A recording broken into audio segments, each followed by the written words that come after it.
morning and welcome to the Author Spotlight. My name is Arilia Winn. I'm the owner and operator of Winn Publications. If you don't mind introducing yourself, telling us your name, what you do full time, and where you're from.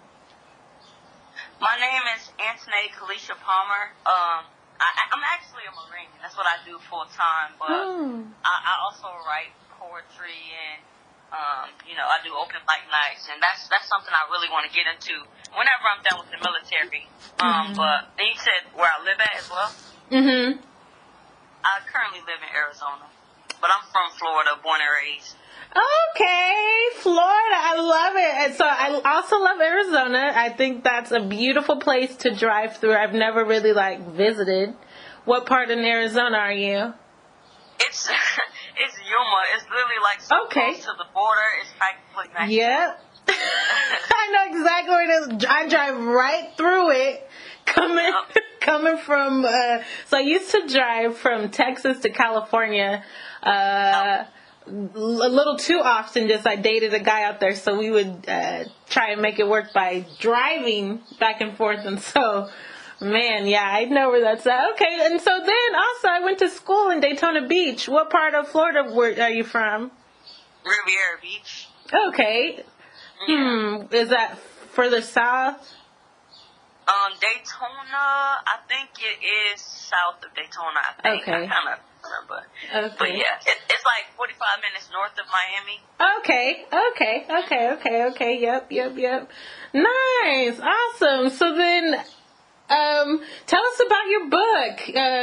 What's it about? What genre does it relate to? So, my book is A Daydreamer's Diary. It was actually my very first published book. I self-published it. It's poetry, and I called it A Daydreamer's Diary because I didn't want to limit my content or limit what I wanted to write about. I just wanted to put, all types of different poems in there. So I just decided to name it A Daydreamer's Diary. And when I went on deployment 2 years ago, I started writing a lot of. Well, I've been writing my whole life, but I was more into songs before. When I got deployed, I wanted to express myself in a different way because, everything don't have to have rhythm. It don't have to be a song, pretty much. So I just started writing poems. And my friend and I, we talked about, publishing a book together. And I thought that would be cool. But, as time went by, we got off deployment and everything, and I was, trying to do it. I'm like, when you want to publish this book? Come on, da-da-da. And he just, kept kind of, playing around about it. So I was like, well, we can publish our book one day, but I'm going to publish my own book. So that's what I did. Oh, wow. So, wait, there's still another book out there? You're just waiting for your friend? Yep. Oh, wow. That's awesome. So, okay, let's take it back. You said, so it's a book of poems. Where'd you get the idea for this? Is just it from your experiences, or where do you get inspiration from? Yeah, no, it was just pretty much all of my experiences, things that I go through every day, or things that I have going through in life. Yeah. Oh, wow. Well, you know what? Hey, thank you so much for your service. First of all, I think that's amazing that you also have time to write books. I think that should be inspiration for somebody else out there. Hey, anything is possible if you make time for it, right? Yeah. Thank you for the support. Absolutely. So what was the toughest challenge that you faced in becoming an author? Making a decision. And I know that sounds, it's just what? But for me, I just wanted everything to be perfect. But as an author, or just in life, you learn that it's not all about perfection. Sometimes you just got to do it. Sometimes you can't keep sitting on it. You keep sitting on something, you're going to miss your opportunity, Yeah. So it was that's what it was for me, making a decision. I kept pushing back the date I wanted to release it because I couldn't decide on the cover, or I couldn't decide if I wanted this poem, or I kept changing, So eventually I was like, Antonae, you just got to do it. Just do this, and let's just get through this whole process. Yeah. So, yeah. Oh, wow, that's good. Yeah, sometimes you gotta get over yourself being in the way. Oh, that's good. So then has there ever been any moments where you wanted to quit, and then if so, how did you handle that? I mean, of course. When I was writing my book, actually, I even told myself, I'm like, man, maybe I shouldn't even do it because things just weren't coming together. Like, I don't know. I felt like I was sprinting. I kept sprinting, and I was not resting. And I'm like, I'm looking like, where's the finish line at? Like, I'm tired. Like, I don't want to do this no more. But, I just, like, I just had to make a decision. I just had to get through it. Like, if you really want something bad enough, then you'll go through everything. You'll go through the storm to make it happen, So that's what it was for me.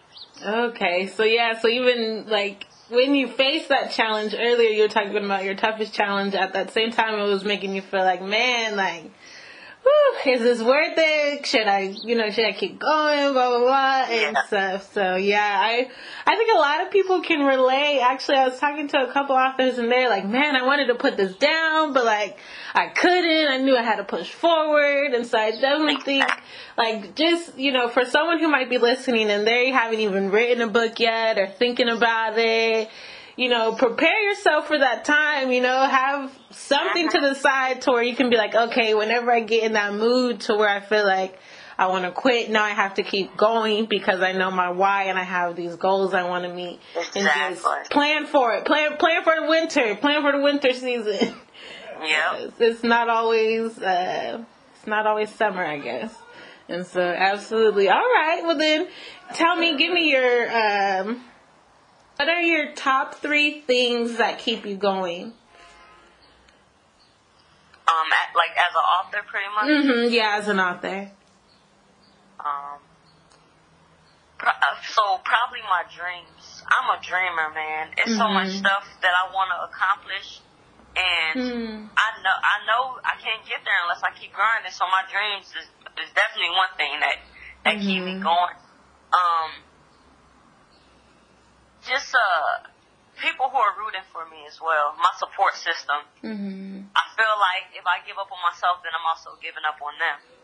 So I gotta keep grinding so I can make everybody proud.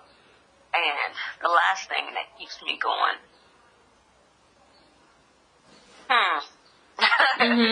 Yeah. That could be it if you only got 2. Yeah, those are my 2 things. Those are the top 2. Yeah, that's good. You got a crutch for the right arm and a crutch for the left arm, and that just holds you up. So that's awesome. All right. Let's see. Man, this was quick, short, and sweet to the point. Is there anything else that you would want to share or offer to the writer and author community? Don't give up on yourself. Don't give up on your dreams. It's so important, man. There's so many talented people in this world, and people just don't. They give up because things aren't happening, as fast as they want. Or with social media, it seems like everybody makes shit happen overnight. Things are not going to happen overnight for everybody. We all walking in our own path and our own journey. And, it may happen for you today, or it could happen for you 10 years from now. So don't give up on your dreams. Just keep working, keep pushing, and you'll get to exactly where you need to be. Absolutely. Hey, with that, I don't have nothing else.